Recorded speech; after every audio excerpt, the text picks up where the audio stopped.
Assalamualaikum warahmatullahi wabarakatuh. Alhamdulillah wassalatu wassalamu ala Rasulillah.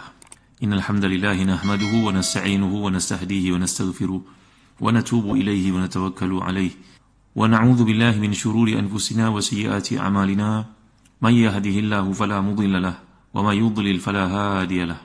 Allahumma salli wa sallim wa barik ala Muhammad wa ala ali Muhammad kama sallaita wa sallamta wa barakta ala Ibrahim wa ala ali Ibrahim fil alamin innaka Hamidum Majid. Amma ba'd.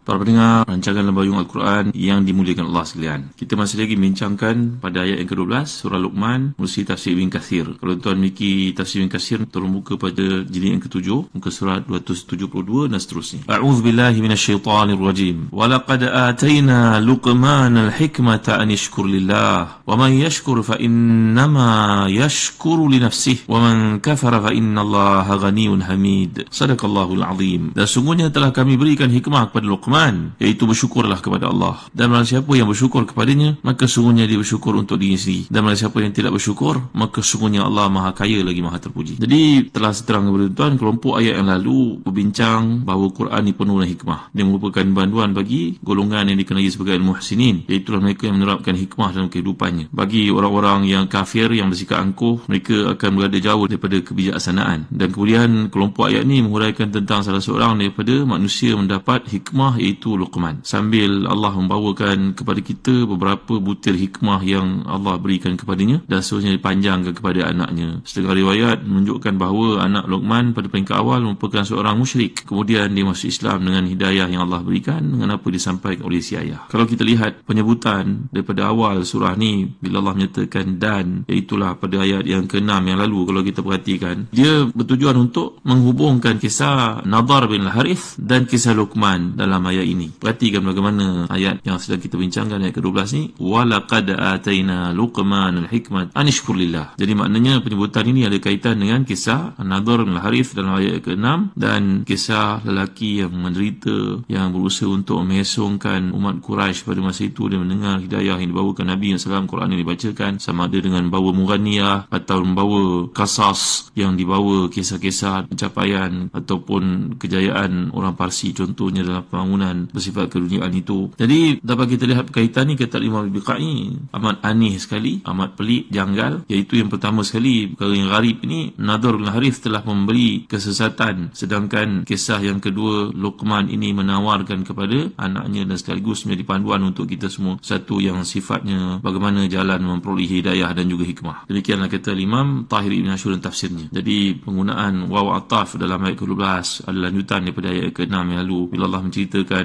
mereka yang membeli yashtari lahwal hadith, dan di sini walaqad ataina Luqman al-hikmata an yashkurillah. Kemudian saya telah terangkan kepada tuan-tuan dan yang lalu bagaimana Imam Al-Biqai dalam Nazmud Durar menghubungkan sifat Allah Al-Aziz Al-Hakim, iaitu Maha Perkasa lagi Maha Bijaksana. Ini merupakan satu kalimah yang dihasilkan daripada kesimpulan ayat yang lalu tentang orang-orang kafir. Seakan-akan Allah menyatakan di sini Allah telah menyesatkan mereka berdasarkan hikmahnya, pengetahuannya, dan sungguh kami telah menganugerahkan hikmah kepada Luqman. Jadi Aziz Hakim yang merujuk pada sifat Allah itu, kekuasaannya untuk menyesatkan manusia mengikut ilmunya, kebijaksanaannya, dan kekuasaannya juga dengan masa sama untuk memberi hikmah kepada lelaki yang namanya Luqman di sini. Hikmah ni kalau kita perhatikan bahawa banyaklah huraian dikemukakan oleh para ulama. Antara lain bahawa hikmah ni bererti mengetahui perkara yang paling utama dari segala sesuatu, sama ada bersifat pengetahuan atau perbuatan. Dia adalah ilmu yang bersifat amali dan juga ilmu yang bersifat ilmi. Jadi dia adalah ilmu yang didukung oleh amal. Jadi amalan yang tepat, aktiviti yang betul, yang berpandukan atau didukung oleh ilmu pengetahuan. Begitulah kata Imam Al-Biqai. Jadi seorang yang ahli dalam satu bidang dinamakan hakim. Maknanya kalau seorang doktor tu dah sampai ke peringkat pakar, maka dipanggil tabib al-hakim. Tambah pula dengan umurnya, dengan pengalamannya, bukan saja pengetahuan, malahan satu kelebihan yang ada padanya. Seperti yang dibawakan oleh Imam Mutawalli Sya'rawi yang tafsirnya menceritakan orang yang hakim ni, seorang mengajar di Universiti Al-Azhar tu 20-30 tahun, duduk mengajar di masjid yang ada di sana, di Jami' Al-Azhar. Kita datang tanya soalan apa pun dia boleh jawab begitu saja, kerana kerana perkara ni datang daripada basirah dan juga hikmah yang Allah berikan kepada seseorang macam beliau itu. Jadi hikmah ni juga boleh diartikan sebagai satu yang bila digunakan, diperhatikan, akan menghalang terjadinya kemudaratan ataupun kesulitan yang lebih besar. Jadi sebenarnya kalau kita perhatikan kata Imam Tawri Sya'rawi, perkataan ni diambil perkataan hakamah. Hakamah ni berarti kendali, kerana satu tali yang digunakan untuk menghalang kuda lah sebagai contohnya, ataupun bagal ke, ataupun unta ke, mana diikat besi ini di lehernya, kemudian di mulutnya ataupun di anggota tertentu pada bahagian mukanya, supaya binatang ini menuju dalam pemanduannya atau seseorang itu menaikinya, maka dia akan pergi ke tempat yang betul, diarahkan ke tempat yang betul supaya dia tidak menjadi liar. Kalau kuda tu diikat pada mulutnya besi itu, ditarik saja kuda tu nak meronta pun tak jadi, mungkin kerana kesakitan yang datang daripada tarikan besi yang ada di mulutnya. Maka demikianlah hikmah itu dapat kita lihat sebagai satu kaedah untuk mengendalikan sesuatu. Dan kalau kita lihat tafsir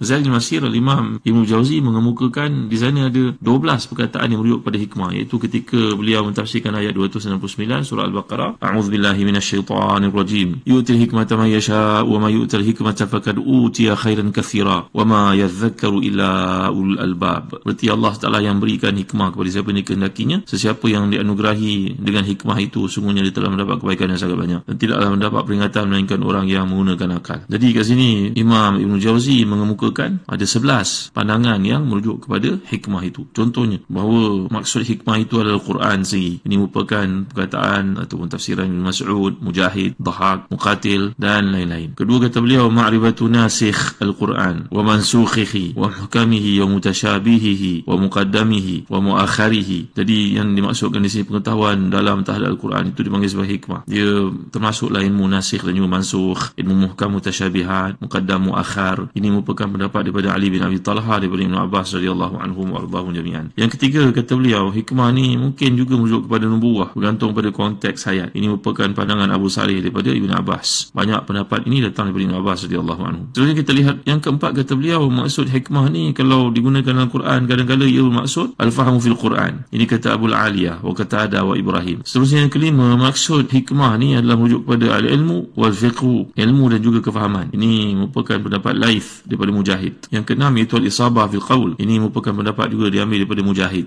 Wasabi', yang ketujuh, maksud hikmah ni iaitu al-wara' fi dinillah, sikap ataupun kualiti kehidupan seorang yang berteraskan kepada wara'. Ini merupakan pandangan Al-Hasan. Yang ke-8 kata Ibn Jauzi lagi dalam tafsirnya, al-thamin al-khasyatu lillah, qalahu Rabi' bin Anas. Yang ke-8 perkataan hikmah ni merujuk kepada khasyah lillah, rasa takut pada Allah. Itu merupakan pandangan Rabi' bin Anas. Yang ke-9 al-tasi' al-aqlu fid din. Ini kebijaksanaan ataupun akal yang kukuh, yang bernas dalam perkara sifat beragama, kata Ibn Zaid. Yang ke-10 al-fahmu. Ini merupakan pendapat juga yang disebut daripada Ibn Abbas radhiyallahu anhuma. Dan yang ke-11 al-ilmu wal amal, la yusama rajulu hakiman illa idza jama'ahuma, qalahu Ibn Qutaibah. Pendapat yang ke-11 kata Jauzi dalam tafsirnya, perkataan hikmah itu merujuk kepada al-ilmu wal amal, mana mengetahui satu perkara dan beramal mengikut apa yang diketahui itu. Nampaknya ke-11 perkara yang dinyatakan di sini tuan-tuan, semuanya seperti yang saya jelaskan yang lalu, bermuarakan kepada akal yang salim, cara berfikir yang betul, yang berpandukan kepada Quran dan juga hadis, pandukan kepada Quran dan juga sunnah. Bagaimana kefahaman seorang ini dengan keikhlasannya akan membantu dia untuk membuat satu keputusan yang tepat. Jadi bila menceritakan tentang Luqman ni, ada banyak riwayat dikemukakan. Saya telah bawakan daripada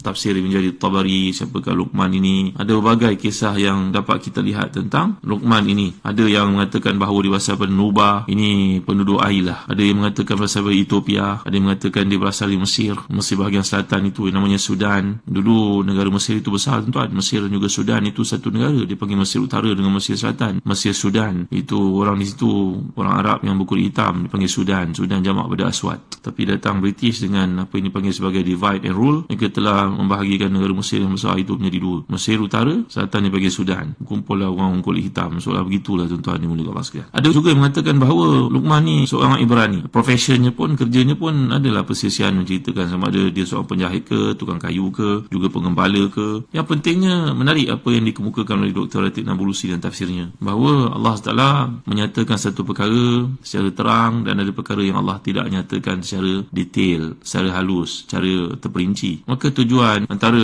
maqasid Quran ni kalau kita lihat adalah mengajar kita bab hikmah, mengajar kita satu perkara yang bersifat kebijaksanaan ini. Berarti bila tidak dibincangkan secara terperinci ataupun secara detail tentang siapakah syakhsiah Luqman ni, ni tak perlulah kita pergi detail seperti itu, bagi membuka peluang kepada semua manusia yang baca Al-Quran, tidak kira waktu dan juga tidak kira tempat, tanpa mengambil kira zaman dan juga makan, kata Dr. Ratib Nabulusi, supaya karakter atau kualiti insan seperti Luqman ini dapat membantu mencorakkan lebih ramai orang untuk menjadi seperti Luqman. Berarti jangan kita nak mengkhususkan Luqman ni adalah seorang lelaki berkulit hitam duduk kat tempat sekian-sekian. Apa tujuan kita menceritakan satu perkara yang tidak dikemukakan oleh Quran? Jadi kisah pendidikan ni daripada awal dapat kita perhatikan, dapat kita lihat, walau bagai penjelasan yang datang dalam kitab tafsir tentang Luqman, namun pada kata Quran di sini menyebut sesuatu secara umum, samalah seperti kisah yang kita baca sebelum ni, sama ada surah Al-Kahfi ke, tidak diceritakan lanjut siapakah nama pemuda itu, apakah pekerjaannya. Demikian juga kisah Nabi Yusuf, tidak diceritakan siapakah perempuan itu. Saya telah jelaskan perkara dalam kuliah yang lalu, bahawa seperti juga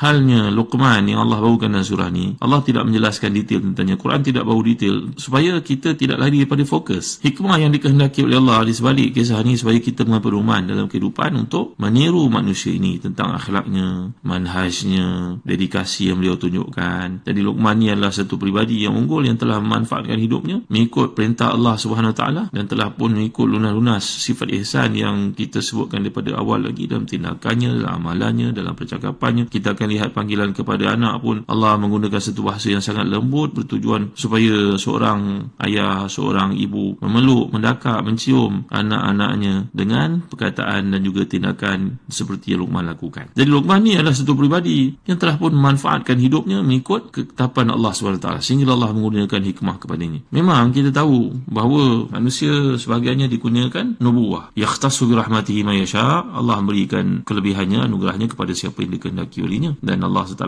maha luas pemberiannya. Anugerah itu tidak dapat dipersoalkan oleh siapa pun, dan kenabian, kerasulan berusaha tamat dengan Nabi SAW adalah yang penghabisan. Menarik juga ulasan yang dikemukakan oleh Syekh Jamaluddin Al-Qasimi dan tafsirnya, iaitu beliau mengatakan hanya seorang sahaja di kalangan salafus salih yang mengatakan bahawa Luqman ini merupakan seorang Nabi. Tapi untuk pengetahuan kita, wa ma ruya min kaunihi abdan masahurik wa yunafi kaunahu nabiyan li'anna rusul kanat tub'athu fi ahsab qaumiha. Kata Imam Jamaluddin Qasimi, menarik tafsirnya untuk kita lihat dan ulasan yang dikemukakan oleh beliau ni begitu teliti. Ada mengatakan bahawa Luqman ini merupakan seorang hamba. Banyaklah pendapat itu, termasuk Ibn Abbas mengatakannya, dan ini menafi kedudukan seorang utusan Allah, kerana Nabi tidak mungkin dibangkitkan di kalangan orang yang hamba. Dan lagi kalau kita lihat banyak rujukan mengatakan beliau ni daripada daerah Nubah ke ataupun Ethiopia ke, kawasan belah Afrika ke, makna menunjukkan datangnya dari rupa golongan seperti itu. Sedangkan Allah SWT membangkitkan rasul-rasulnya semua di kalangan mereka yang mempunyai kelebihan dari sudut kekeluargaannya, dari sudut penampilannya. Maka perkara ini yang dikatakan oleh Jamaluddin Qasimi tak sesuai lah dan tidak tepatlah pendapat yang mengatakan Luqman ini merupakan seorang Nabi. Bila menceritakan tentang nubuah ataupun hikmah, walaupun kedua-duanya merupakan anugerah Allah seperti yang kita lihat dalam ayat 299 surah Al-Baqarah tadi,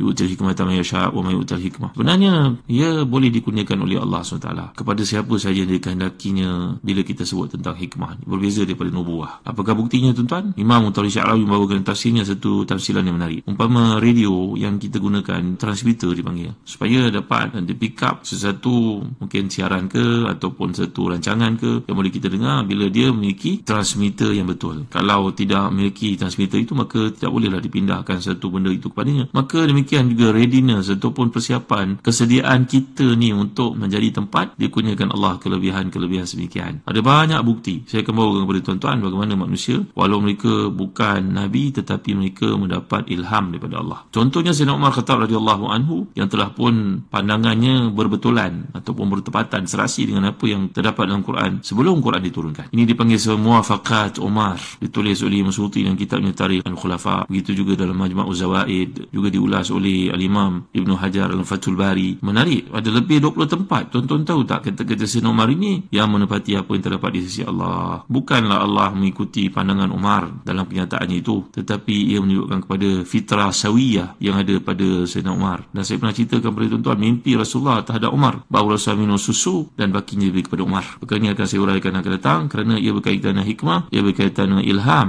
ia juga berkaitan dengan satu anugerah Allah SWT kepada seseorang yang beriman. Dan kita telah bincangkan sedikit dahulu dalam surah Yusuf berkaitan dengan mimpi orang beriman. InsyaAllah perkara ini akan saya uraikan dan kuliah akan datang. Wallahu a'lam. Wa sallallahu ala sayyidina Muhammad wa ala alihi wa sahbihi wa baraka wasallam. Walhamdulillahi rabbil alamin. Wa barakallahu fikum. Wassalamu alaikum warahmatullahi wabarakatuh.